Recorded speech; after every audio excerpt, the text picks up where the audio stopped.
ating bida ngayon ay isang talent manager na bet daw hadain ang dati niyang alagang aktor. Naku, sino kaya yan?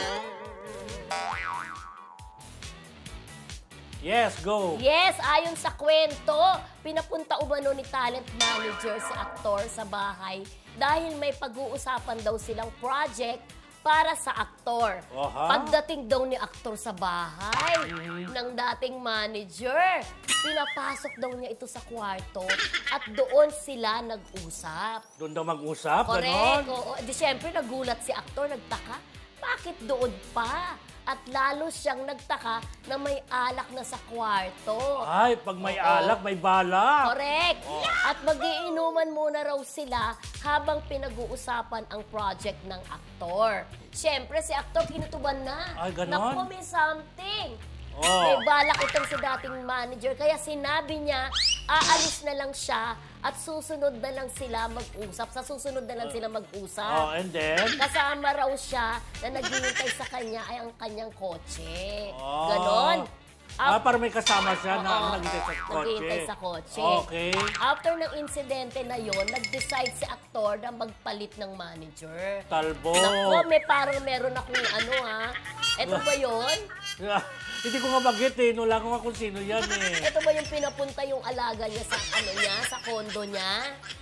Tapos ganyan ang balak? Oo. Parang galing kay placenta. Tapos item na to Diba? Oo. Talagang nilagyan si Romel. Mahirap talaga pag wala dito, Pero, sino kaya yung manager na yun? Ay, grabe yan, diba? Oo. Kasi, alam mo, pag game naman yung alaga mo, hindi mag-usap na lang, wala nang ganyan-ganyang diskarte. Oo. Diba? Tsaka bakit kailangan sa kondo? Tsaka bakit kailangan sa kwarto, diba? At bakit kailangan may alak? Oo. Kasi nga pag may alak, may balak talaga. Pero feeling ko nakikiramdam din itong manager kung bibigay yung niya alaga niya. Kung bibigay na gano'n. Oo. Pero ang pinakaano kasi dyan, kung gusto mong magtagal ang pagiging talent manager at hindi mawala yung respeto, importante na huwag mong gagalawin yung talent. Oo, dapat talaga, professional lang talaga. Kasi, alam mo, magiging pasawa yung alaga mo Parang gano'n. Parang hindi susunod sa'yo, magkakaroon ng, ng tawag nito, magiging pasaway ang attitude. Tsaka yung respeto, medyo parang, kayang-kaya ko to kasi, ganito, ganyan. Diba? Siyempre, may mga kakilala rin tayo sa showbiz na. Ganyan pinagdadaanan. May ganyan na pinagdadaanan. At may ilan lang din, hindi na rin natin babanggitin na may chismis din na may something sa kanilang manager, di ba?